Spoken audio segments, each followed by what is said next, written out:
Hello, thank you so much. I'm here. I'm here with Maria, and it's Nebres.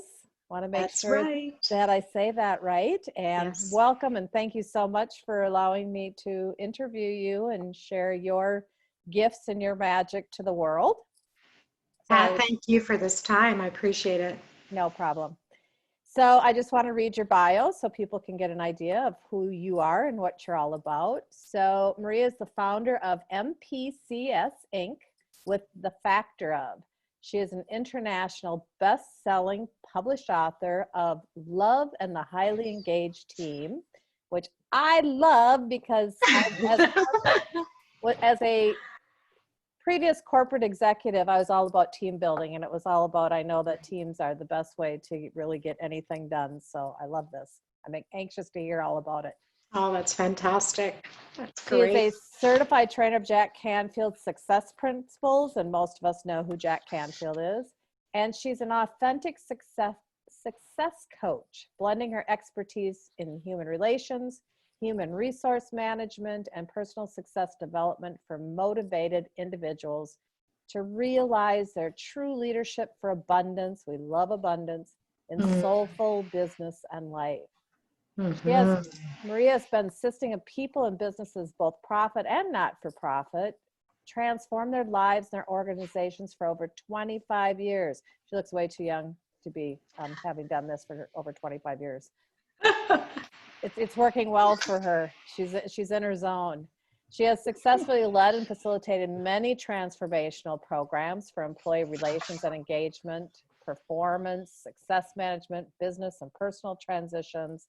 You know, she's just got this passion, and she leverages that for helping people and organizations achieve authentic and lasting success through heart-centered leadership, tapping into everybody's true passion, purpose, core genius, and talents. No matter what the vocation, what kind of work that they're in, this works across all venues. It is in this way that she believes the essence of the working world will heal for lasting abundance, which we all know that we need, especially now, and in harmony with the larger world's healing. So it's about the healing, and that works in the corporate and the personal. So she promotes the vision of ease and abundance through inspiring others by doing what inspires them for better results that serve.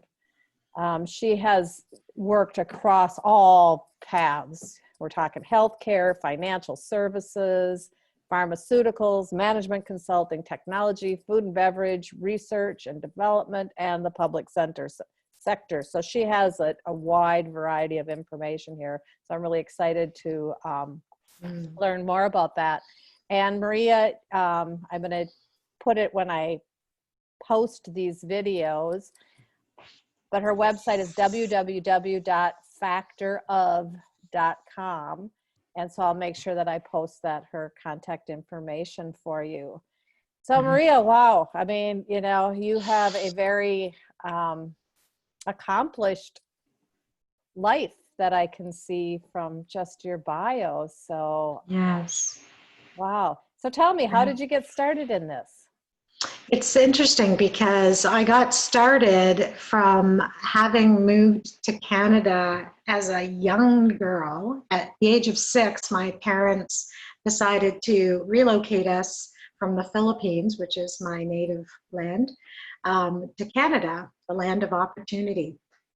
And you know, at an early age, I grew up learning that you focused on what it was to serve the world, to serve society. I certainly grew up learning and understanding the ethics of work. And there was a certain order in which you would achieve and attain certain things. So I saw it from my dad, who had 5 jobs at the time. I saw it in my mom and the role that she played in the household. And I certainly saw it in terms of the upbringing and the discipline that we were being taught.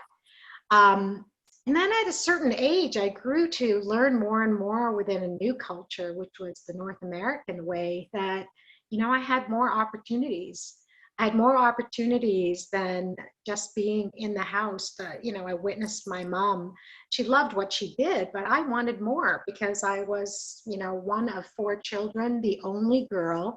And yet the thought was that my lot in life was going to be, and there's nothing wrong with it, but was going to be to take care of home.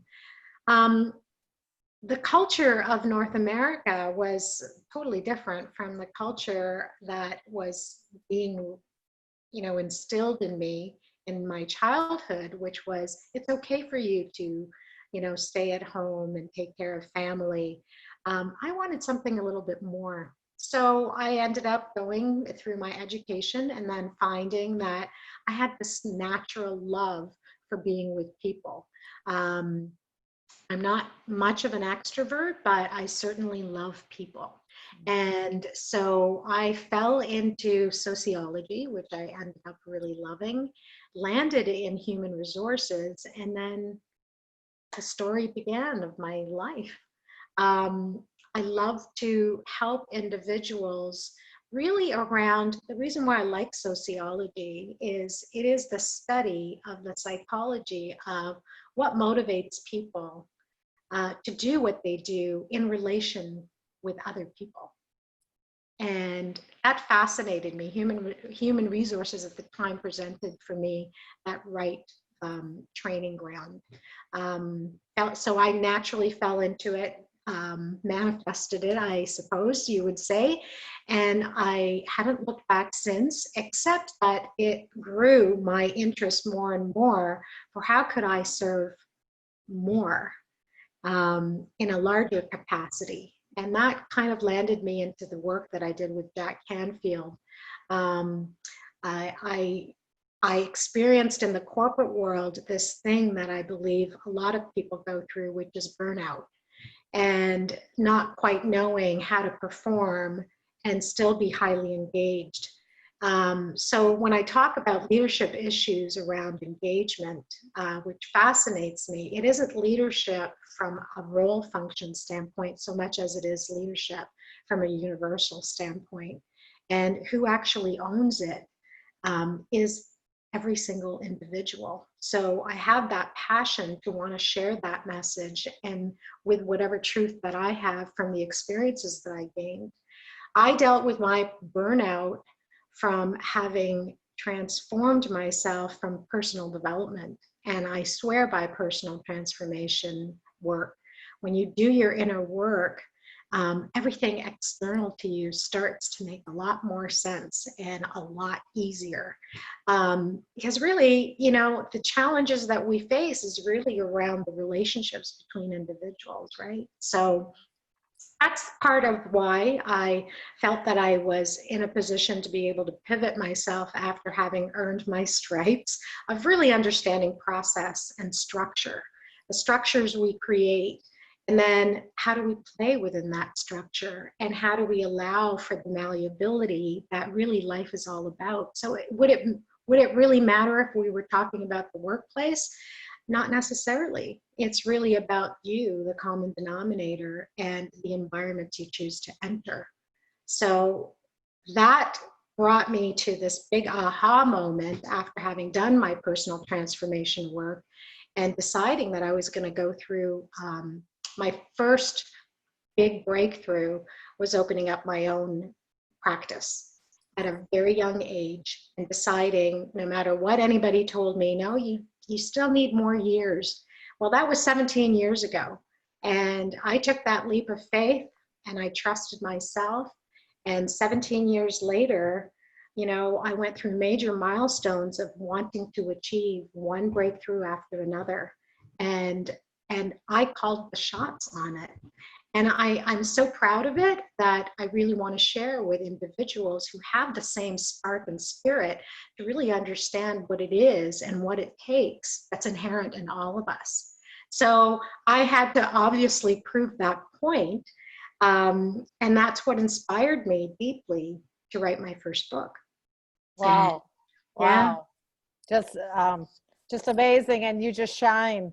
Yeah, I'm just watching you, and you're just, this light and this passion is just shining out on the screen and in everything. And you resonate for me because, as I said, I spent 25 years, I'm a registered nurse by background, but I spent 25 years in the corporate environment.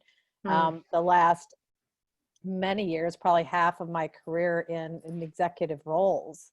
Right. And so when you talk about the leadership and all of that, I was getting to that point that, gosh, this just isn't doing it for me. And so I had to go deep. I had to go deep and really decide what's my next journey in life. And that actually led me to becoming a life coach. But I would really like to hear, I'm assuming that you have some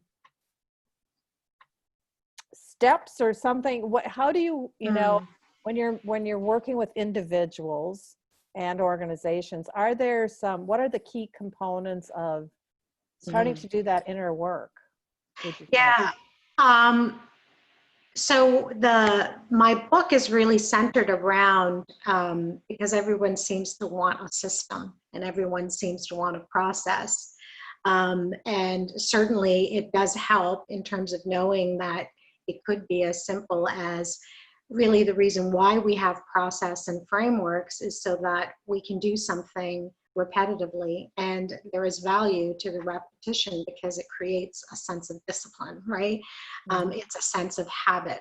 So in a lot of the work that I've done, both in personal transformation and within the structures, the corporate structures and platforms, I sort of blended it together to indicate that at base, you have to have some fundamental habits. And they have designed my 8-step process. And I say that with the caveat that it isn't so sequential and so linear as what people think, because the nature of inner work is that it is messy and has to necessarily be messy, and more like a matrix versus something that is so start to finish. And if you're going to take a look at it from that process standpoint, it's going to be start, finish, back, moving iteratively, right? So this 8-step process I have, which is really what designed my whole program or my book, the framework, and my organization. I actually called my organization the Factor Of, because Factor Of is really the acronym for some of the fundamental core bucket steps that an individual would have to apply in order for them to really have a great framework and foundation. And the entrance to that, I believe, in some of the learnings that I had from corporate organizational structure, is it really requires your holistic approach, the whole entire you. And the whole entire you, many people tend to think it just is here. And then all of a sudden it translates into your body, into your physical hands. But somewhere in between there is going to be the cohesion with your heart. And the heart is representative beyond the physicality. It's so representative of something so much larger, which is really, the foundation for what your purpose, your core purpose really truly stands for. And I call that everyone has a spirit of service. When you connect with your spirit of service, which is something that is beyond and much, much larger, almost it's on the divine side. When you get that clarity and you connect it and you reconcile it with your physicality, which is the material form, then you can do magic. You can do magic. Yeah. Yep. Oh man, I hear you, sister. I hear you. The spirit of service. And I just want to share that for people who are tuning in and seeing my videos, there's a reason why I'm doing these videos. I am connected with Maria because we belong to a coaching group, which is a business coaching platform, but it is all for servant-hearted authors, where we are writing books, but our books are really our platform to go out into the world and make a difference, a positive difference. And so we come from all different perspectives, but the core is, as she said, it goes right into the heart. You said that, right into the heart. It's all about being heart-centered. And as a leader, and in big corporations, you know, sometimes that may get lost a little bit because we're in our heads so much. We gotta make, you know, figure out the budget, follow the budget, you know, figure out the strategy and the tactics and all of that. And going back into the heart is so deeply important and that passion. And so the spirit of service. And so tell me a little bit about how do you help organizations? Do you work with the individuals within the organizations? Do you do bigger things within the organizations as groups? Tell me a little bit about your experience with that. If I were to categorize the suite of services that I offer, because that's basically what it is, I have served corporate leaders and the functions of leadership. So anywhere from a line manager to a mid-manager to executive, and also at the employee level. Because, you know, human resources and the function of human resources touches all. In that nuance and dance, what I find is that leaders in organizations have a great opportunity and are the biggest influencers when it comes to setting the kind of culture that you want to have, so that there is unification when it comes to what this thing is that they call engagement. So, you know, statistics will show that many organizations that have employees in them, and that's really what an organization is. It's a group of people, so it doesn't even have to be corporate. If you've got a business, if you have a movement, if you have an organization, the purest definition of it is a group of people coming together for a common cause. Now, what does that take? It takes leadership, absolutely, and it takes engagement. So how do you engage beyond the inspiration of, hey, I've got a great idea? It's, you know, how do you keep it gelled? And so the work that I do is anywhere from, there's the transactional. If an individual is looking for transactional solutions, my transactional solutions obviously would be in my core technical experience around anything involving the resources of humans, for humans. So I challenge leaders in the work that I do with them with, you know, the kind of language that they end up transposing in terms of how do they lead people. You know, it starts first off with this term called human resources management. There is this misnomer that human resources management means that you're managing the people. And, you know, in this new paradigm that I'm trying to really move, it's let's move away from defining things that really limit high engagement. And, you know, high engagement, the single biggest source for high engagement is love.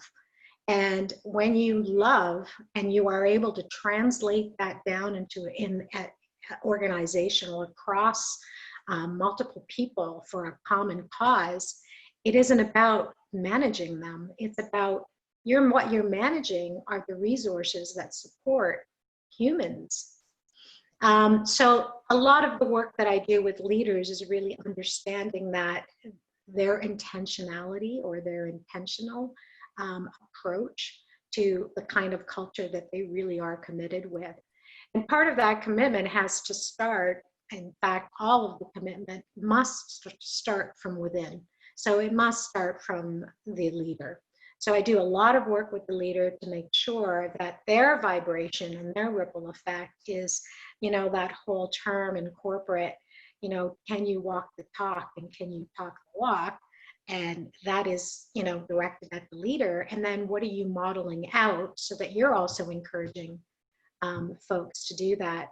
Certainly in this day and age and in these really uncertain times, which will become the the norm, and the norm is really going to be business unusual. It's not going to go back to the business usual. Why?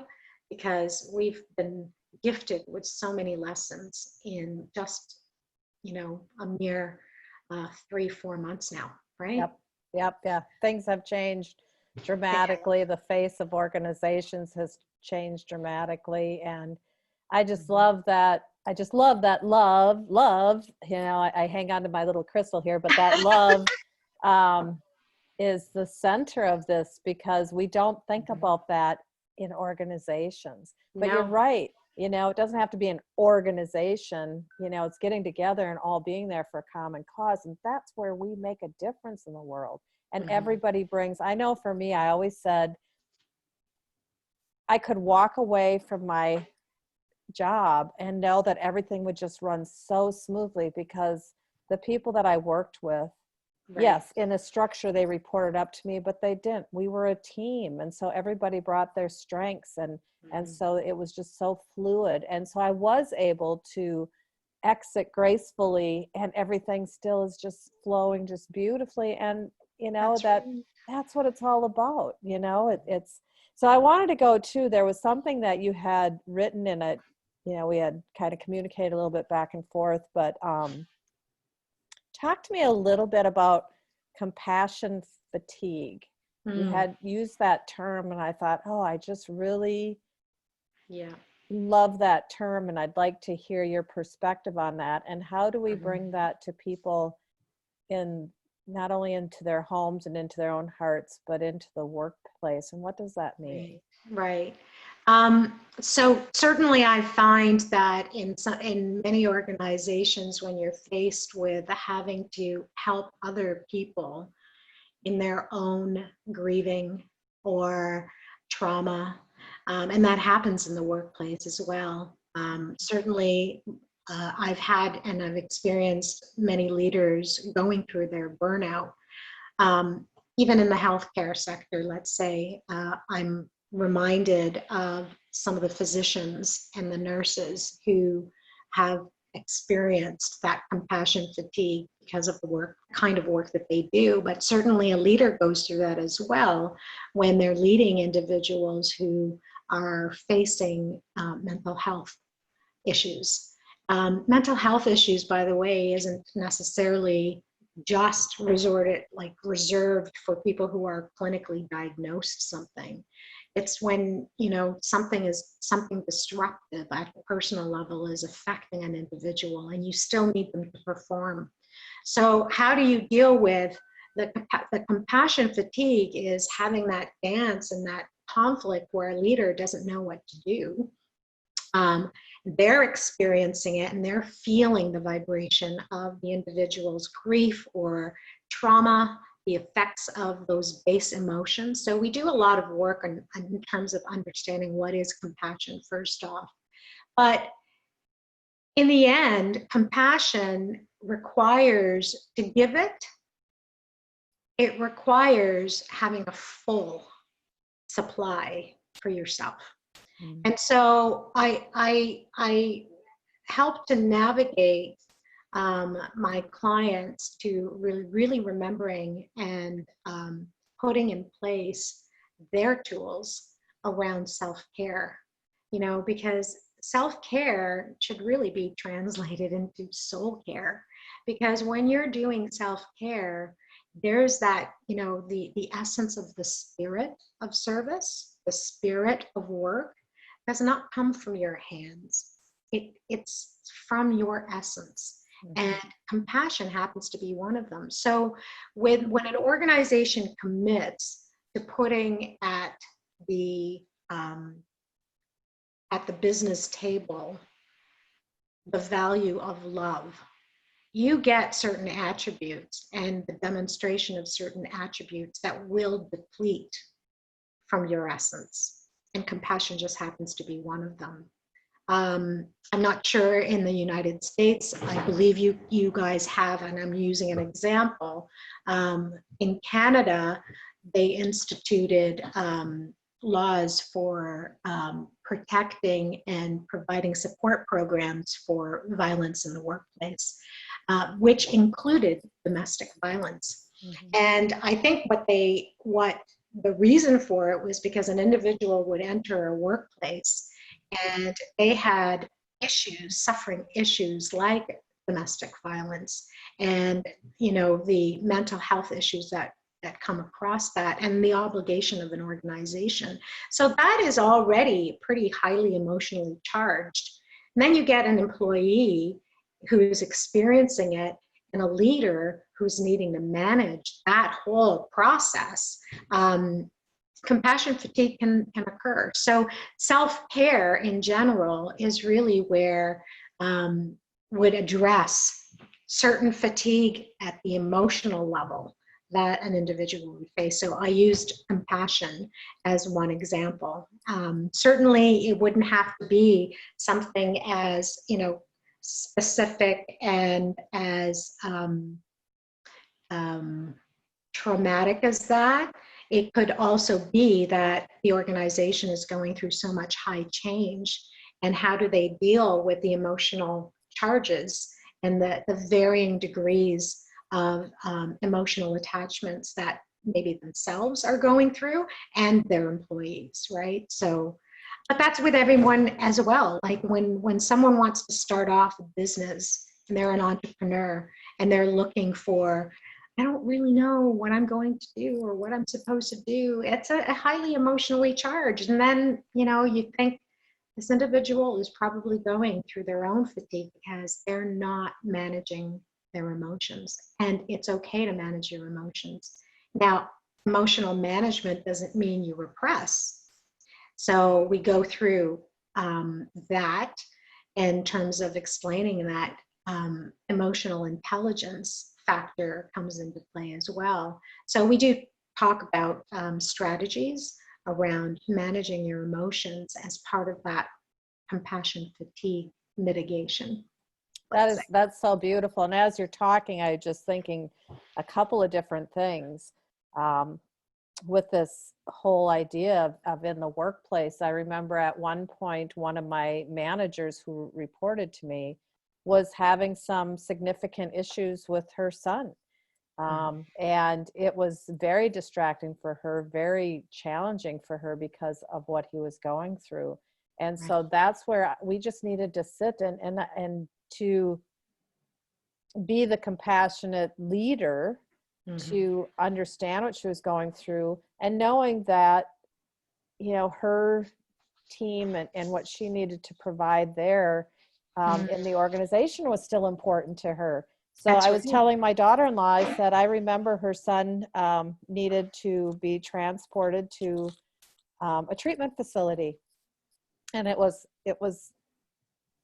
another one of these layers of her grief and her stuff that was going on in her life that was pretty constant. And I finally just said, I'm going to go get him and I'm going to transport him, because I just want you to sit here and just be able to just breathe. And I know just how tough this is for you, because when you're in the middle of it and the codependency and all of that, so please let me step in and help you with that. You can stay here and just breathe. And she was so appreciative and it didn't take much. I just got in my car and picked him up and took him, but it made such a difference for both of us, because I felt like I was really serving in such a bigger way for her and him, and that she could just, because she had this grief that was going on and this trauma and just couldn't even kind of see throughout all of that. So it's so important in the workplace that it is. We take a look at that. And I also appreciate that you're talking about entrepreneurs and solopreneurs, and, of which I'm one in my coaching business.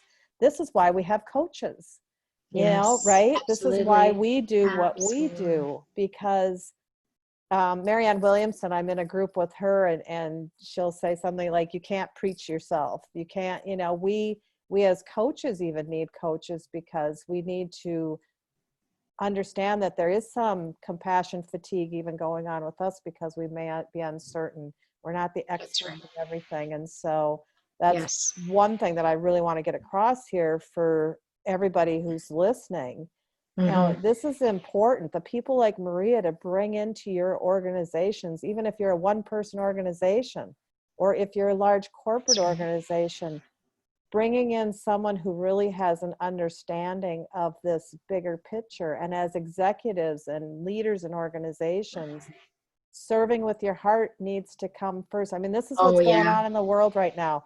absolutely. All this stuff that's happening, you know, we can Don't say, oh, this yeah. is horrible. This is horrible. And I'm like, wow, I think this is just like pretty amazing, because it's the Yes. paradigms are totally going to be blown apart. What Yeah. felt like an Mm-hmm. implosion of the world is actually opening up, Mm-hmm. you know, and creating this heart-spaced life that we Yes. all can lead in. And it's just a beautiful thing. Absolutely. And you know, I find that though we are renewing and changing, there is something that's really certain that we will always face, and that will be, in a perfect world, we could have conversations like this where we pick out something and we solve it, or we gain clarity around it. But in the real world, in the reality of life, everything happens. And for every single human being, there is a true leadership in them. And they must be able to tap into it for all these things. Like how do you replenish your resilience? Your resilience is how you can bounce back whenever challenges come your way, because challenges are so inevitable if you're really truly living. You know, the plus side of knowing about life in terms of committing that you want to thrive and you don't want to just survive. I mean, we must survive. So our bodies are, and our brains and our whole being protects us all the time. But I believe that what's happened is that we have conditioned ourselves to believe that every single thing is a crisis. And it's wearing out like this rubber band where you keep stretching it, stretching it, stretching it, and it's not going to have its resilience. You know, a rubber band's resilience is that it goes back to its original form. But when we are not replenishing it, and one of the things that can help to replenish it is to understand.